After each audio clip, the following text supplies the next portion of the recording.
the Seahawks are really good at preventing injury. They're better than the Niners. And they for 10 years had like a sports science department in their coaching staff. Guys who were just there to monitor how much exertion the players have given and how much rest they need. And it's like color coded. If a player's in the red, they tell the coaches to back them off, all this stuff. So I'm thinking like, why don't the Niners do this? Why are only the Seahawks doing this? And I know that the Niners have these GPS devices in their pads as well. So theoretically, they do it. So I'm looking up on Google, 49ers sports science, who's in charge. And it's freaking Ben Peterson, the head trainer, the guy they've had the last 2 years.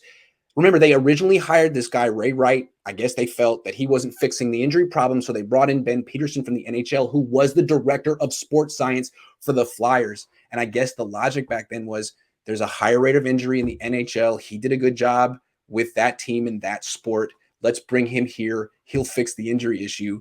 2 years later, it's gotten worse. What do you think of Ben Peterson's culpability here?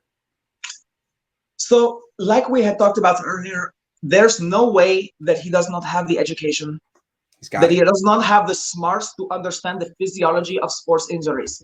Just like the doctor you had on the show, there is a certain competency and capacity that you have to have for knowledge of medicine and physiology, the human body. Yeah. This guy went to school for it.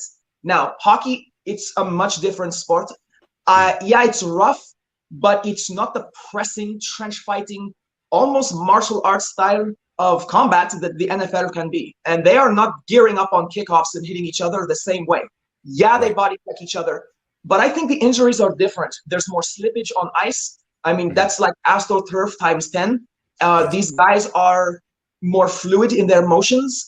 They do not have the stop, go, jump guts of the NFL. True. So I think that the philosophy he's probably not prepared for, but he should be able to diagnose the trends, and he should know about activation and deactivation and guidance and nutrition for these athletes.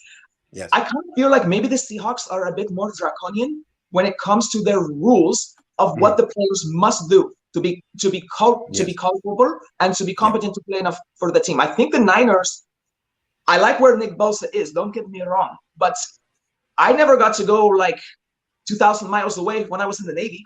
I had to train right there in front of my instructors. This is the San Francisco 49ers.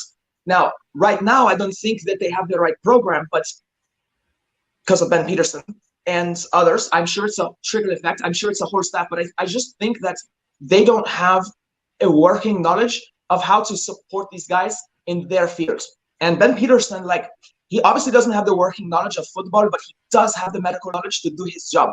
As I said to you, I'm going to throw this word out there. It's like the ultimate sin for a doctor, but I think there's a degree of incompetence here.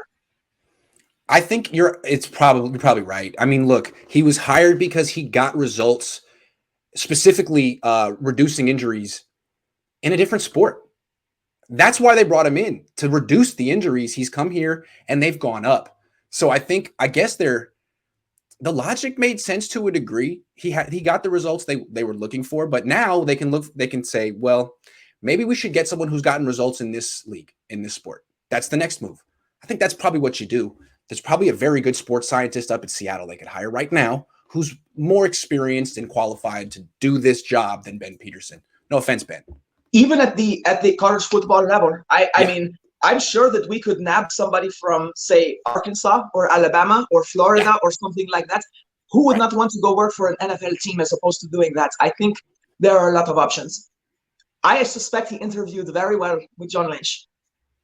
Yeah, I think so too. Now, is it possible that this guy's really good and he's giving Kyle Shanahan the right advice and Kyle isn't taking it? Is that possible? I might have said that early on. It's possible that he's better than we think, or I mean, we can only judge by the results, but I mean, they're pretty drastic results. Terrible. Yeah.